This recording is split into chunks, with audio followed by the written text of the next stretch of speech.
कुमार, एक के बाद एक देखिए 111 उम्मीदवारों की एक बार फिर से लिस्ट, बड़े नाम हैं, बड़े चेहरे हैं, लेकिन कुछ उम्मीदवार ऐसे भी हैं जो कि बड़ा चेहरा भी हैं और कुछ ऐसे भी हैं जो कि किसी और पार्टी में रहते हुए बड़ा चेहरा थे लेकिन अब वो बीजेपी के टिकट पर चुनाव मैदान में हैं।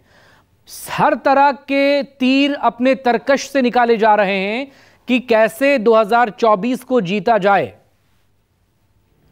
देखिए, बिल्कुल बीजेपी, जैसा कि आप जानते हैं कि एक चुनाव खत्म होते ही वो दूसरे चुनाव की तैयारी में लग जाती है और लगातार बीजेपी प्रयास करती रहती है, चुनावों को लेकर तैयारी करती रहती है। और ये लंबे समय से एक प्रक्रिया, जिस क्षेत्र में आपको याद होगा 2 साल पहले बीजेपी ने 160 कमजोर सीटों पे काम करना शुरू किया था और उसी में से ये जो तमाम पैराशूटर्स या हेलीकॉप्टर कैंडिडेट जिनको राजनीति में कहा जाता है, ये तमाम उन्हीं सीटों से हैं कि काफी प्रयास के बाद भी बीजेपी को लगा कि उन सीटों पे हम जीत नहीं सकते हैं। तो वैसे लगभग 2-3 दर्जन नेताओं को बीजेपी ने अपने पाले में लिया है जो कि ठीक ठाक स्थान अपने कंस्टिट्यूएंसी में रखते हैं या उस क्षेत्र से पहले जीत चुके हैं या अभी सिटिंग में वो उस सीट से सांसद है। वैसे तमाम लोगों को बीजेपी ने अपनी पार्टी में शामिल करवाया है। एक खास कुमार, आप तो लंबे वक्त से बीजेपी को कवर कर रहे हैं, क्या आज की तारीख में बहुत आसान है?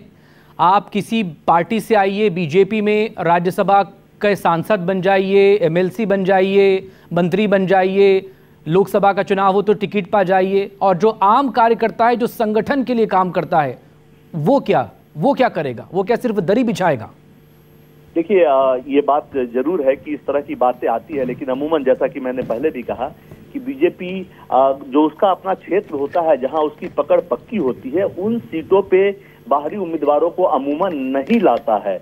अमूमन कमजोर सीट जो बीजेपी की होती है वहां पे वो बाहरी उम्मीदवारों को लाता है, जिससे कि वो सीट सिक्योर हो सके। चूंकि चुनाव में बीजेपी का एकमात्र मकसद या किसी भी राजनीतिक दल का एकमात्र मकसद होता है कि तमाम समीकरण आप जोड़िए लेकिन उस सीट को किसी भी तरह से निकालिए। तो अमूमन ये जो आप पैराशूट कैंडिडेट देख रहे हैं वो वैसे सीटों पे है जहां बीजेपी कमजोर है या रही है या उस सीट को जीत पाने की स्थिति में नहीं है।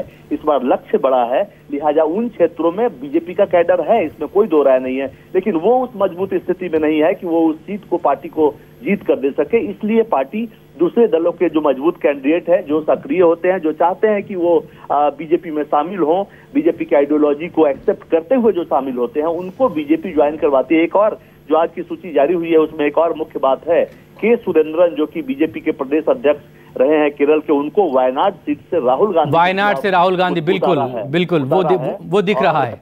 यानी कि पूरब से लेकर पश्चिम और उत्तर से लेकर दक्षिण हर एक सीट पर बहुत बारीकी से अध्ययन किया गया है। हर एक सीट पर कौन सा उम्मीदवार कितना मजबूत दावेदारी अपनी पेश करे पार्टी से, इसका बहुत ध्यान रखा गया है। और इसीलिए बीजेपी के बारे में कहते हैं कि वो दरअसल चुनाव लड़ने के लिए एक मशीन की तरह है। वो एक चुनाव खत्म नहीं हुआ, दूसरे की तैयारी में वो लग जाते हैं। बने रहिएगा,